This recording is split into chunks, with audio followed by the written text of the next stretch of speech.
Hey, everybody. Welcome back to the Buffalo Plus YouTube channel. Please make sure to like, comment, and subscribe. We appreciate all the subscribers we've added this year, and we want to continue that moving in the right direction. Back with us, a special guest we've had on before. He's given us great insight into the Miami Dolphins and what can happen in a game against the Bills. The sports director of WPLG, Local 10 in Miami, Will Manso, back with us. Will, thanks for being with us. My pleasure. It's good to be back. And for the Dolphins, a big game this week, Mike. I know you know that, given what's happened the last couple of weeks with this team. Yeah, it's always something when it comes to these two teams as they get back together again. And you look at the Dolphins, and when it got to the point where they had taken over first place against the Bills, and then they were managing that, everybody said, at least most people, this is a test for the Dolphins. You got to go to San Francisco. You got to go to the Chargers, and then you have to come to Buffalo. So, how they doing on this test so far?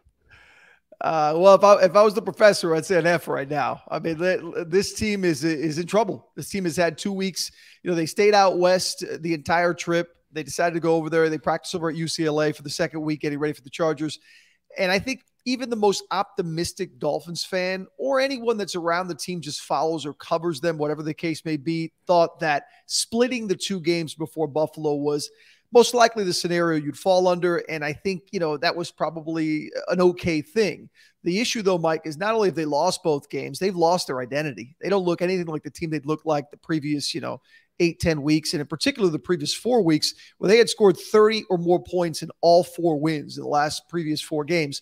Then all of a sudden, they score 17 in each of the last 2. Tua Tagovailoa, it's the worst he's looked all season. The separation that Tyreek Hill and Jalen Waddle were getting is non-existent. And the issue of their defense, in the worst spots, giving up either big plays or big drives, now becomes more vital when you're always scoring 17 points and you're in tighter games. And this is not the formula the Dolphins had to use to have success. And it's not the formula you expected in these 2 weeks before Buffalo. Yeah. Now, you've been around this league watching it for a long time, and we see what happens sometimes where teams have success, and then people start to figure them out. And sometimes it takes a little while, and then they make adjustments, and then you see it come back, right? That can happen to a team. Miami had great success, and the last 2 games, like you described, it just seems like they're unsure of themselves. I'm watching this offense, and it just seemed before you know it, somebody's flying down the field, and they're scoring touchdowns, and it's one after the other. I know it's only been the 2 games, and I know it's been a really good total year for them, but how much of this is on Tua, and how much is on Mike McDaniel finding a way to adjust when teams do different things against him? I think the majority of it is on Mike McDaniel, and it's easy to point to the players because, yes, Tua hasn't played as well as he had been. I mean, that's an understatement the last 2 weeks. But they have been forcing things that just aren't there. And I think they've been doing it almost out of stubbornness of Mike McDaniel. Mike McDaniel has proven to be an excellent offensive coach, and he's proven so far to be a very good head coach in the way his players believe in him and getting his system to work. And look, his job when he got here wasn't just to win games. It was to see what Tua Tagovailoa can be when you give him weapons, when you give him an offense. And I think we've seen that he can be a pretty darn good quarterback. I mean, he's put up numbers that up until the last 2 weeks were the best in the league. But the issue for Mike McDaniel now is that, as you said, teams do figure things out, but as a head coach, you have to adjust. And I think he's gotten a little stubborn in the last couple of weeks in that adjustment. I think he's tried to almost like, hey, my way works. What we have done works. I'm going to keep pushing it. And against San Fran, you could give it a pass because they're the number 1 defense in the league, and it's a tough spot to go out there and play well. But last week, there was no adjustment. I mean, they kept trying to force things in the middle of the field. The Dolphins' main success all season has been middle deep, right? And teams haven't been able to figure it out. Now, all of a sudden, teams are dropping defenders back deeper into that 10, 15-yard range. Those windows are tighter, and they're not as open as they were for Tua to make those throws. And McDaniel keeps forcing things in there or trying to go deep. And look, it worked for one play when the defender slipped and Hill got loose for 60 yards. But against quality teams that have a week to prepare and to see film, to see the way things are, you just cannot keep doing that. And it's on Mike McDaniel to make those adjustments that they haven't made the last 2 weeks. And with Tua, he's been so good with all the other circumstances surrounding him and finding a way, and they were winning all the time. But a big thing with the quarterback is confidence. Confidence in the play calls, confidence in what you're trying to do. 2 games for a guy who's put up with a lot in his time in the NFL. Do you think it's rattled his confidence at all? If it has, he's not showing it, and that's one thing about Tua has been very even keel. You could almost call Tua a little boring, when it comes to the way he handles media and the way he kind of presents himself. And that's okay, because that is him all the time. Tua has not been a guy who's really changed much in his 3 years. He's from day one has been a level-headed kind of guy who's confident in his abilities, but not super cocky. And he talks a lot about his teammates, even when he does well. And that's the way he is. So if it is bothering him, Mike, he's not showing it. But I think internally, what probably is bothering him is the fact that, things aren't clicking, things aren't working. And he's a really, really competitive guy. For all the niceness and the politeness and I said that kind of shy quietness about him and even keel attitude, he is a competitor. His teammates will tell you he hates to lose. He is always looking at film and trying to study and figure things out. And I think it's on Mike McDaniel to kind of put him at ease and say, look, it's on me. I'm going to figure this out. I'm going to put you in spots to make plays because I've done it already. And in a big game, I think they need to find that formula again. It's not going to be the deep pass and the middle passes and that stuff that had been working because Buffalo is going to be ready for it. They have to do other things. They have to find other ways. But I don't think his confidence is going to be an issue going into this week. All right. If there's a couple of players in this league that make Bills fans flinch, it's Travis Kelce and Tyreek Hill. Absolutely. And now Hill's there. And even in the game on Sunday night where he played, I think, 34 snaps, he was out at the end of the game with the shin. I think it was his shin or his leg. And he still, makes that play. He still picks up a fumble and runs. It's a short week. He was banged up at the end. I know it's early. We never really know. Do you get a sense at all if the Dolphins are saying or thinking he's going to be out there on Saturday night? McDaniel yesterday was asked, and he was pretty direct. As direct as a head coach will be, right? Because head coaches usually like to play those games where they're like, oh, we don't know. We'll see how the week progresses. He was pretty clear that with Tyreek, it's really more of just he banged it up, and they've just got to treat it, and he's going to play. There was no indication yesterday. He was pretty clear about it, that there is no indication that Tyreek Hill is going to miss this week. I mean, he's going to get treatment all week. It's the ankle shin area. It's funny because you saw that when he was getting ice during the game, it almost looked like from the shin all the way down through the ankle. That area is sore. McDaniel said, like a lot of guys are sore, he's sore, they'll treat it. But no, he's going to play. And I think you saw in that game that even a limited Tyreek Hill is a frightening Tyreek Hill when he gets any kind of space. The 2 times he did, the fumble recovery, which was one of the wackiest plays we'll ever see. And then the defender fell. And I mean, that's not fair. A defender falls behind Tyreek Hill, you're not going to catch him. I don't care if his shin is sore or not. So yeah, Hill's going to play. And he's obviously the guy Buffalo, as you mentioned, they know very well. They've got a center on because the Dolphins offense lives and dies with what Tyreek Hill can do and what space they can get him in. And that certainly will be a focus for Saturday. Now, even if you go back to that first game where it was crazy for a lot of reasons and Tua going out and coming back, and, it ended up being that Hill wasn't that big of a factor in the game. It's one of the rare times this year he wasn't that big of a factor. Yeah. I think in part they are, I'll use the term, afraid of him. They're just afraid of that speed. It scares everybody. Yeah, and Waddle made a huge play in that game, and that was the difference. But in terms of Waddle and where he's been, and I know he's been dealing with some stuff going forward. Where is he now from maybe that early part of the year where he made that huge play against the Bills and he continued to make plays? Where do you see Waddle along with Hill in that offense? Well, look, he's been banged up. He was injured before Tyreek hurt himself yesterday, or I should say Sunday. And when you look at his games of late, there is a difference. There is whether it's the injury that's bothering him or not. I mean, he's gone out there, he's got it out, he's played.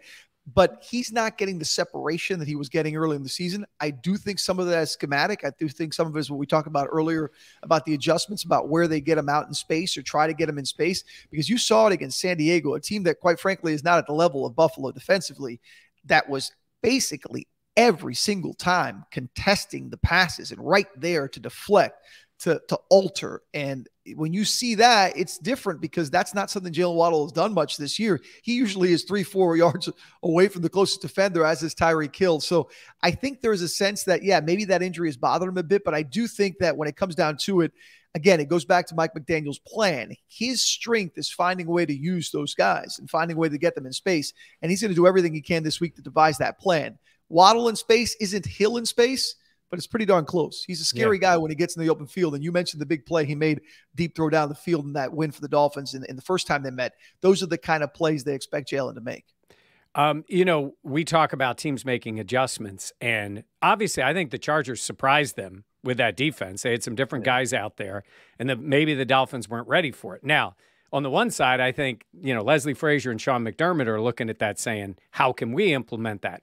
In the same case, Miami's sitting there thinking, okay, this league's a copycat league. They see something that works, they're going to try it and do it. So you can look at it either way. To me, if McDaniel really is that guy, he's going to take a step back this week and say, okay, teams are going to start doing this more to us.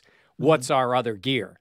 Do you think as a first-year head coach and a guy who's gotten knocked back here a little bit in these couple of weeks that he will come out more prepared for that? Or do you just think Buffalo's going to do what Buffalo does? I think a little of both. I mean, I think Buffalo, as you mentioned, they're going to look at the film the same way the Chargers looked at the film of the 49ers. And again, personnel-wise, I think there's no question Buffalo is better than San Diego personnel, or San Diego. I keep calling San Diego. Did I call San Diego twice already? Los Angeles. I apologize. I told myself I'd give myself a couple of years to figure that out, and I still get it wrong.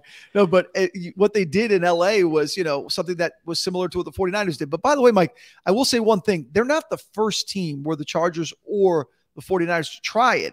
The difference is that within the games that happened, McDaniel would do other things, including getting the ground game going. They're going on 2 weeks now where they hadn't run the ball well. They only tried, I think, if I'm mistaken, it was 8 carries against San Francisco. And last week they lost Jeff Wilson to injury and Raheem Mostert couldn't get going. Mike McDaniel has been very, very adamant all season long about making sure there's a balance, and they've gotten away from that balance. And on a day or a night, I should say, that's going to be cold and it's going to be probably likely uncomfortable, I think running the football has got to be the number one plan for McDaniel as far as balancing things out and taking the pressure off of just, hey, save us on 3rd and 10 and make plays. The Dolphins have been behind the sticks way too many times in these last 2 weeks. And the difference we've seen is that teams are prepared to deal with those 3rd and 8, 3rd and 10, 3rd and 12s, unlike early in the season where it seemed like it didn't matter if it was 3rd and 15, the Dolphins will get 17.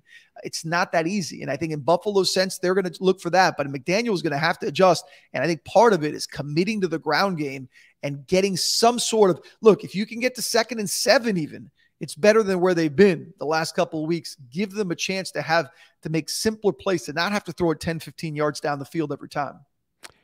You mentioned the weather. Obviously, it's going to be cold. It's December in Orchard Park. We don't know if there's going to be snow. There's all kinds of talk about that. People here got a kick out of the fact that they were reading that there were heaters on the sidelines in L.A. Now, I heard that, yeah. Do you think that was true? Now, look, I've been in that stadium. We were there for the opening game, and it was brutally hot that day. And it's not air conditioned. It's not temperature controlled. So if it's cooler or colder, some of that gets in. It's LA cold, but like 50. Like, yeah, a little different. Do you think that was true? Have you heard that was true? I've heard what you've heard. No one of the Dolphins would confirm that, and I don't know if that's the case. Maybe they were set up somewhere if a guy was getting cold to get a little warmer. Right. I know that, as you mentioned, California. Anybody's been to California at night, it gets in the 50s. It gets what I would say comfortable, but to some like me, this is. If you see that light coming in, that's sunlight. It's 82 degrees right now in Miami. So it's these guys practicing this stuff all day in the humidity. And it's funny, Jalen Phillips, who's from Southern California, joked about I like the LA weather better than Miami. It's just too humid and hot. These guys are used to a different temperature, but they're not used to what's coming in Buffalo. I will say this: whether there were heaters or not over in LA, there will be heaters of some sort in Buffalo. There will be many layers in Buffalo. Guess what? There's heaters on the other side too. And the little thing sometimes people say is the Bills players do not like playing in the cold. I mean, Jordan Poyer was just talking about it. He's like, I don't like being in the cold. I don't like playing in the cold. I don't think Josh Allen likes it either. I don't think any of them like it. The difference is dealt with it more, right? Yeah, they deal with it, and they've had multiple times. But believe me, even for this game, whatever edge they think they have, I think they'd rather it be 50 than 10. They'd rather there be no snow. Even last week, it was rainy, cool, a little windy. It just was miserable. The ball was slick. It was all those things that can happen in a game. But, it's the truth. they don't like it either. Fans, I think, believe it's this massive advantage, but I think the players would rather not have it on either side. No, and look, and all these guys are from all over the country. It's not like all these guys are from Buffalo or from Miami or from, I mean, they played in colleges all over the country, grew up in different places, used to different weather. But as you said, you know, if you played it in enough, it's not that you enjoy it, but at least you understand that there are going to be times in that game where the cold is probably going to factor. I don't think it'll be the determining factor. If it snows a little, if the ball is wet, that's a different story as far as holding the football, things like that, the comfort. But I think a lot was made of it. Look, we're all going to be cold. I'm going to be cold sitting watching the game, just thinking of how cold it is in Buffalo. So it may be a slight advantage, but I don't think it's the difference in this game. I think the difference in this game right now is that the Dolphins aren't playing well. The Bills are seem to be, even not at their best, finding ways to win.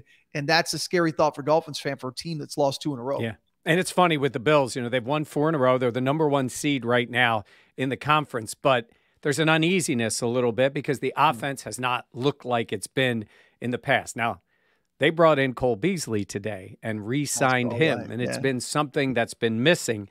And I try to tell people sometimes in this league, at this time of the year, you will see veteran players, guys who've been around, signed, brought in, especially now with the practice squad rules. Like, it's not like there's a lot of guys that can help you just running around waiting for their opportunity in the NFL, right? I mean, if a guy can help and he has any familiarity with the system, they're going to give him a shot because there's roster opportunities. Too much is at stake here, right? Yeah, and you saw with a couple of contenders, right? Cole Beasley going to Buffalo, the Cowboys going out and getting T.Y. Hilton. Yep. You know, guys that have done it, veterans that have done it. And I think it's, you know, again, these are contenders. These are teams that know they're going to have opportunities. It's not like the Bills are questioning whether they're going to be a playoff team or have a shot. It's how good can they be and can they have those pieces? And if you could add a guy like that, familiar with the system, it's a huge advantage, obviously, for them. Not necessarily maybe for Saturday's game, but down the stretch as things progress. I think for Miami's case, it really is just a matter of getting everybody healthy and on the same page. I think they feel they have the weapons. I think defensively too, look, we haven't talked much about Miami's defense, Mike, but the addition of Bradley Chubb, it has changed their pass rush with Jalen Phillips, who is one of the guys that gets about as much pressure as anybody in the league. When you look at what he's done, and Melvin Ingram, who's a veteran, who's been very good. He's kind of had a revival in Miami, along with Chubb. They're finding ways to create pressure. The only issue was Justin Herbert used his legs similar to the way Josh Allen, we know, can. And he was running all over the field, throwing darts on Sunday night, and they just couldn't stop that despite all the times that they pressured him. Yeah, and look, in fairness, too, the Chargers are getting their guys back, too. I mean, when you look at their wideouts coming back and Herbert having more confidence, too, I look at that team and saying, that's a pretty good football team now. Yeah, I mean, during the midway point in the year when they were missing guys, Herbert didn't look like that star.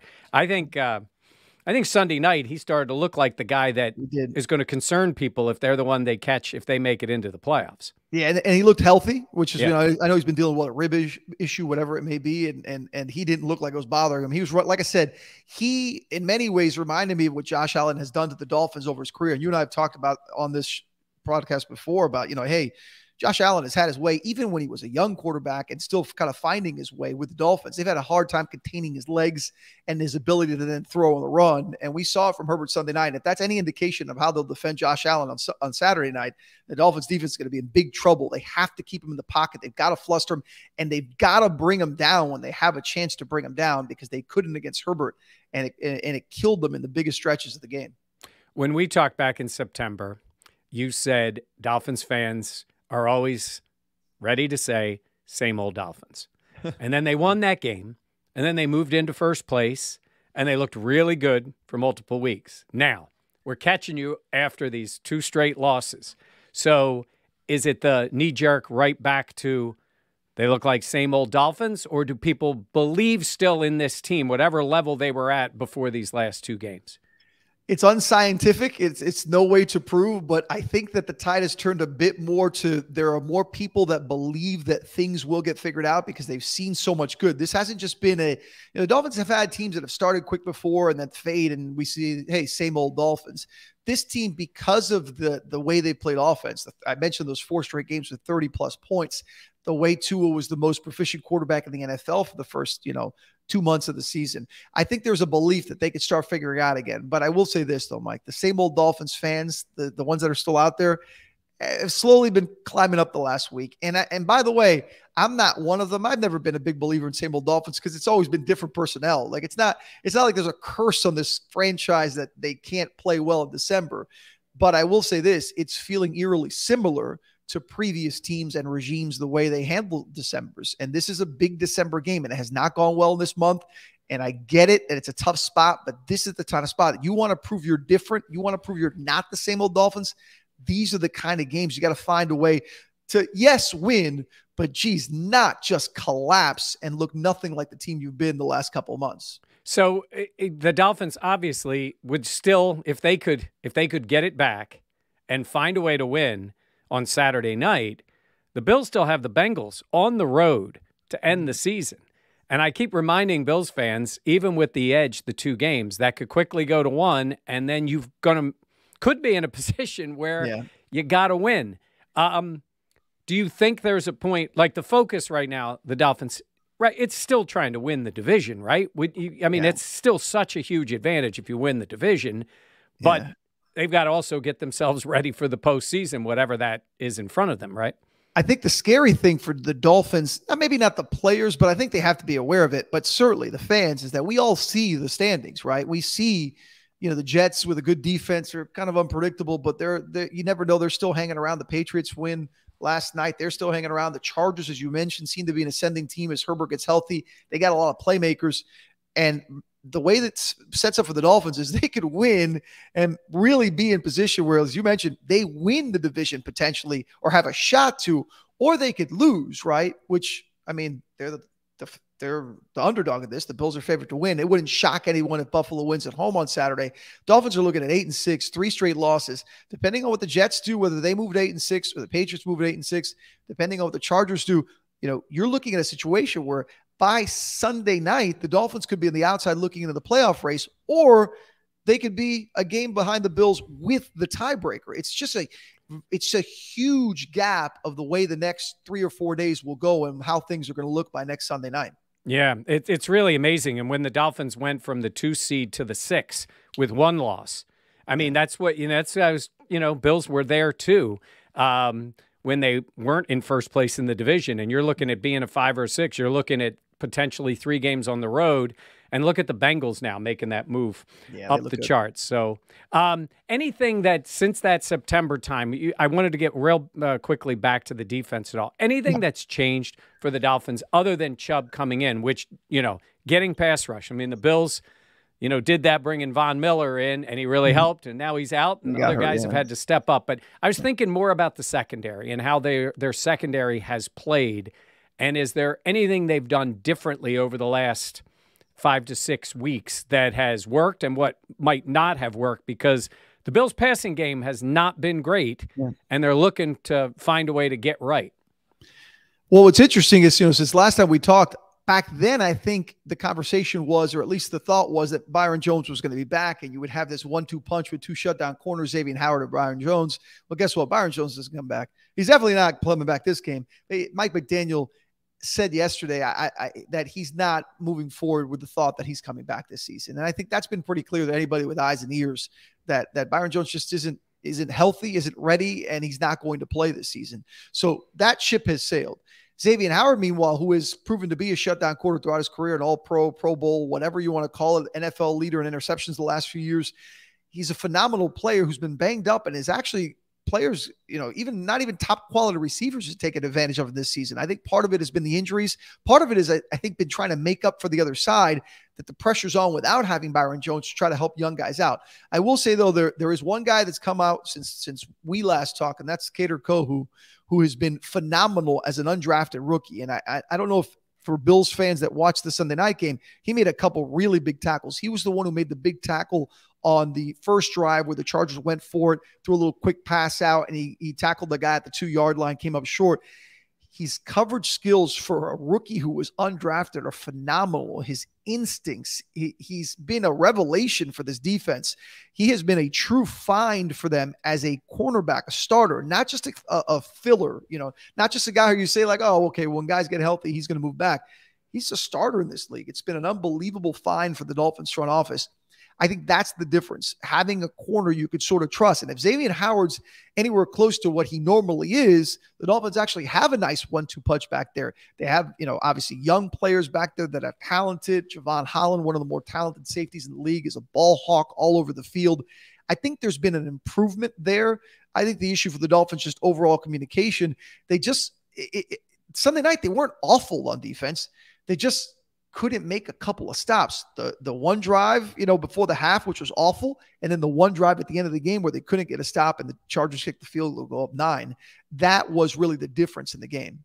Yeah. Well, I'm looking forward to it. I think it's going to be a fascinating game for many reasons, including, depending on what happens, these teams certainly could meet for a third time, back like the old days in the playoffs. I mean, that's just the way it sets up, that especially, if they go on and win games after this one, both these teams in the playoffs, and then you sit and wait to see how it all maps out. I think it's going to be great to see, and we'll see how the weather is and how it holds up. Believe me, I hear all the I'm like, please don't be the snow. Don't be whatever. We've dealt with too much of that already, but hopefully it's something where it's a game you can play.